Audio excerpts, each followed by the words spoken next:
I think, one of the great insights of the last 25 or 30 years by the great Dominican moral theologian, Serve Pinkhairs, wrote a wonderful book called The Sources of Christian Ethics.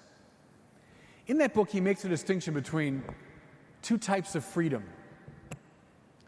the freedom of indifference and the freedom for excellence. And so much hinges upon this. What's the freedom of indifference? It's the view of freedom that characterizes much of the modern world. It means freedom hovers above the yes and the no. And on the basis of no compulsion, exterior or interior, it decides. I'm free in the measure that I can decide who I will be and what I will do. On that reading of freedom, law is always a problem. Law is an imposition. At best, it's something I accept as a sort of necessary evil, like traffic laws. You know, I mean, deep down, I like to drive any way I want. I mean, wouldn't you? But I got these pesky traffic laws. I like to drive 100 miles an hour, but I got to drive 55. I'd like to go right through that intersection, but I got that pesky red light. See, that's the law as an affront to freedom as self-determination. But, this other type of freedom, the freedom for excellence, that's what we find in the Bible and in the great Catholic tradition. What's freedom for excellence? It's the shaping of desire so as to make the achievement of the good first possible and then effortless. It's the shaping of desire so as to make the achievement of the good first possible and then effortless. Now, let me tell you what I mean. I stand before you today as a relatively free speaker of English, right? I can say pretty much whatever I want to say in English. Now, is that because I just decided early on I would talk any way I wanted to? Well, no. I mean, from the time I was a little kid, I took in all sorts of laws and rules and syntax and grammar and vocabulary. I was corrected by all sorts of people. I read great masters of the English language. And through this long process of disciplining of my desire, I became free now to speak the English language. Any golfers here? There must be a few golfers here. I'm the typical American. I mean, I like to play golf. I'm basically terrible at it. But what's the very worst thing you could do if you want to teach a kid how to golf? Here's an 8-iron. Now just swing any way you want, right? How's that going to work? Just, be yourself. Just express yourself. Swing any way you want. Your laughter tells the story. I played golf for many years before I had any proper training. I picked up a club this friend of mine gave me, and I was horsing around playing horrific golf. And then I gave it up because I was so bad at it. I was so frustrated I gave it up.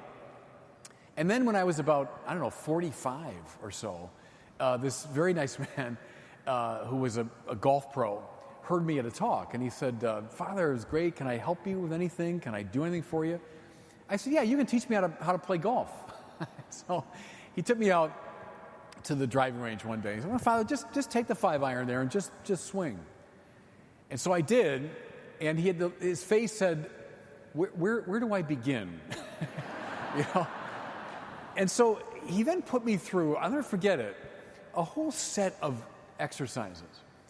I remember he put 3 golf balls under my right foot to stabilize it. He said, you do what a lot of bad golfers do. You kind of sway off the ball, and then you get all messed up. So he stabilized my right foot.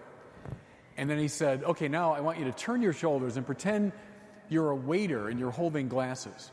So turn and give them to me. So I did. And he goes, no, further. I don't have them yet. Further. No, I have them yet. Further. All right, there. That's where I want you to turn. I said, well, I'm dying. And he goes, I know, but that's the right position. So with those 2 little moves, boom, I suddenly stabilized my leg, did a full shoulder turn, and then started to hit the ball pretty well. boom, I'm hitting this 5-iron. Not like, Rory McIlroy, but a lot better than I was doing. He's a good teacher. He said, okay, that's enough for today. I'll never forget. I spontaneously said, no, give me more. And see, what was happening was he was giving me laws that were disciplining my mind and my body so that I could accomplish something I always wanted to accomplish. I wanted more laws, not less. Does that make sense? And the minute I said that to him, what came to my mind was the song, Lord, how I love your law, how I meditate upon it day and night. Can you see how on that first reading of freedom, that doesn't make a lick of sense. Again, if freedom just means self-determination, the law is at best a necessary evil. But nobody is like meditating day and night on the traffic code, are they? Or the tax code. No, I mean, the law is something we accept as a necessary evil. But actually, I have it on this trip with me. I brought my Golf Digest magazine. Golfers know about that. And it's got stories about golfers, but at the heart of Golf Digest are always a set of diagrams showing you how to hit the golf ball, about shoulder turn and elbow position and legs and this and that. And so there I lie in bed at night meditating on the laws of golf.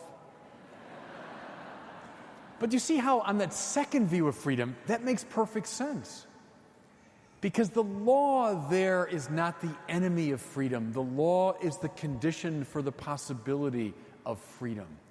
See, what I'm seeking is freedom to play the game, to do whatever I have to do, whether it's putting or it's iron shooting or it's tee shots. I want to be free.